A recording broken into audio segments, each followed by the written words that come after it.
tête-à-tête. Hervé, je te félicite et je te remercie. C'était très clair et très complet. Maintenant, tout le monde ici présent devrait ne pas reculer devant une luxation du globe, parce que c'est quand même une démarche, une technique chirurgicale qui n'est pas très compliquée, mais qui nécessite quand même quelques précautions. Voilà. On va continuer avec la chirurgie, avec le problème de l'énucléation. Hervé, tu as la parole. Alors, je voudrais, en préambule, vous donner quelques définitions. Qu'est-ce que l'énucléation? Qu'est-ce que l'exentération? Qu'est-ce que l'éviscération? Je voudrais aussi vous dire dans quel cas on aura à pratiquer une énucléation. Je vous dirai comment l'on pratique le traitement chirurgical. Et puis enfin, le suivi post-opératoire et les complications éventuelles que l'on peut avoir à la suite de cette intervention.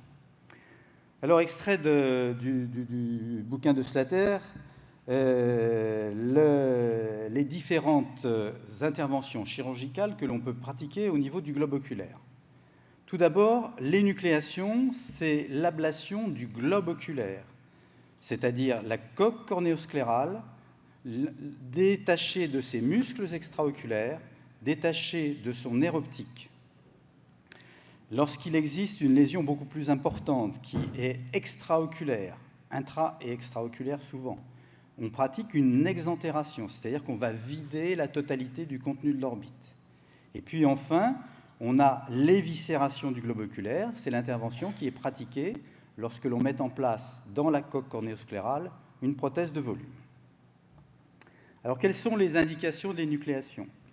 Beaucoup d'exophthalmies, on y reviendra sur la 3e conférence, que ces exophthalmies soient tumorales ou non tumorales.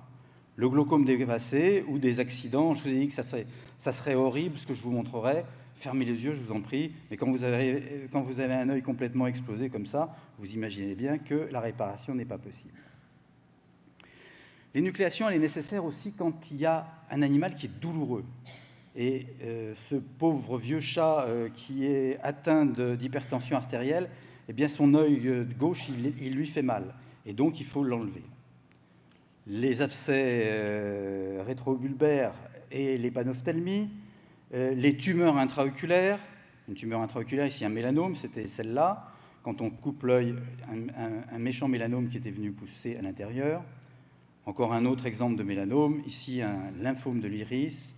Et ici un cas un petit peu plus extraordinaire, à savoir que c'était un animal sur lequel on avait, dans un premier temps, mis une prothèse de volume, une bille en silicone, et qu'à l'intérieur de la coque cornéosclérale, il y a une tumeur qui a poussé, qui a nécessité secondairement l'énucléation. Et puis pour en continuer avec la prothèse de volume, qui est une technique dont je ne vous parlerai pas, mais quand ça se passe mal, eh bien, on peut être amené, dans un second temps, à envisager l'énucléation du globe.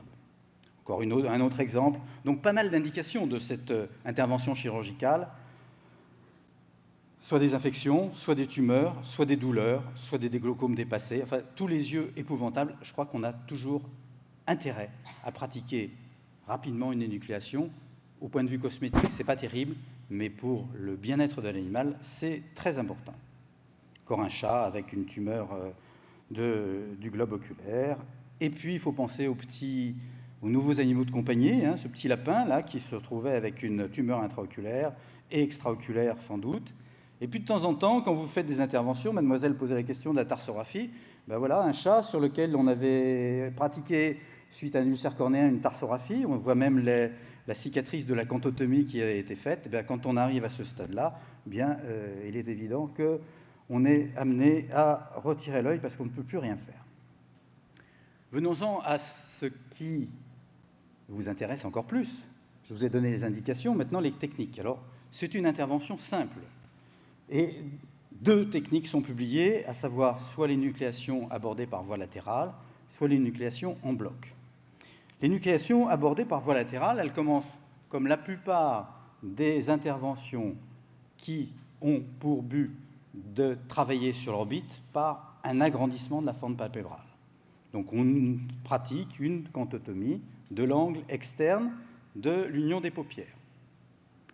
On détache ensuite le globe oculaire de ses différentes attaches conjonctivales, ténonienne. Il y a en dessous de la conjonctive la capsule de Tenon.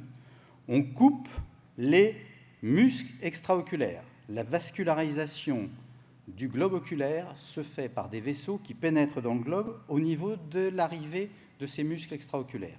Donc, si on veut limiter le saignement, il faut couper les vaisseaux le plus près possible. Ma souris, elle se barre. Le plus près possible du globe oculaire, à niveau de l'insertion de ces muscles extraoculaires. Et puis, enfin, on va sectionner le nerf optique en plaçant ou non un clamp pour assurer l'hémostase de l'artère qui est au centre de ce nerf optique. On pratique ensuite une section du bord des paupières de façon à réaliser une suture de ces paupières, ce qui permettra de fermer de façon définitive la cavité orbitaire. Donc tout d'abord un surjet sur la conjonctive et ensuite une section du bord palpébral et une suture de ce bord palpébral. L'énucléation transpalpébrale est un petit peu plus compliquée à réaliser et elle a un intérêt essentiel lorsque on a un globe qui est très endommagé. Lorsqu'il y a un globe qui est très endommagé, lorsque vous allez tirer dessus, qu'est-ce qui va se passer? Il va exploser. Eh bien, pour aller réaliser ce que je vous ai expliqué tout à l'heure, c'est-à-dire désinsérer la conjonctive périphérique, soulever la capsule de Tenon, couper les muscles extraoculaires, si votre globe il est mou, ben, je vous assure que ce n'est pas facile. Donc, pour prévenir ça, eh bien, on va faire une sorte de pansement avec les paupières et on va énucléer le globe en ayant découpé au préalable l'ouverture palpébrale. Ça se termine comme dans l'autre technique chirurgicale, suture de la conjonctive, suture suture des paupières, enfin des paupières, de ce qui reste des paupières, de la peau qui constituait la partie supérieure des paupières. Alors, quand on a fait ça, avant de fermer les paupières, eh bien, il faut assurer, d'une part, l'hémostase, ça j'en ai parlé avec la pince. Moi, dans la technique chirurgicale que j'emploie, qui est le plus souvent la technique chirurgicale par voie latérale, je ne réalise pas d'hémostase au niveau de l'artère centrale du nerf optique. Je place une compresse et je comprime pendant quelques minutes, et généralement, cela suffit à assurer l'hémostase. Une fois qu'on a réalisé cette hémostase, il faut réorganiser, reconstituer le contenu de la cavité orbitaire. Parce que si on ne le fait pas, eh bien la peau va venir s'invaginer et le résultat esthétique n'est pas tout à fait convenable. Donc pour éviter cela, on peut mettre en place une espèce de grille avec des sutures en fil résorbable qui va servir de support aux fibroblastes et aux cellules de cicatrisation. On peut aussi mettre la prothèse de volume, celle dont je vous ai parlé tout à l'heure, la petite prothèse en silicone. On va la placer dans l'orbite et puis on va suturer les paupières de façon à éviter que la peau ne... Oh, c'est pas ça que je voulais faire. Voilà. De façon à ce que la peau qui est ici ne vienne pas s'invaginer et faire un trou tout à fait inesthétique. Alors, quelles sont les complications de cette intervention chirurgicale? Il y en a très peu. Je vous ai dit, c'était simple, c'est rapide à effectuer. La première complication, c'est la rétraction de la peau, cette peau qui va venir couvrir, tapisser pratiquement l'orbite. Eh bien, vous pouvez l'éviter en réalisant ce maillage ou en mettant une prothèse de volume de façon à l'éviter. Et quelque chose que je n'ai pas précisé au moment de la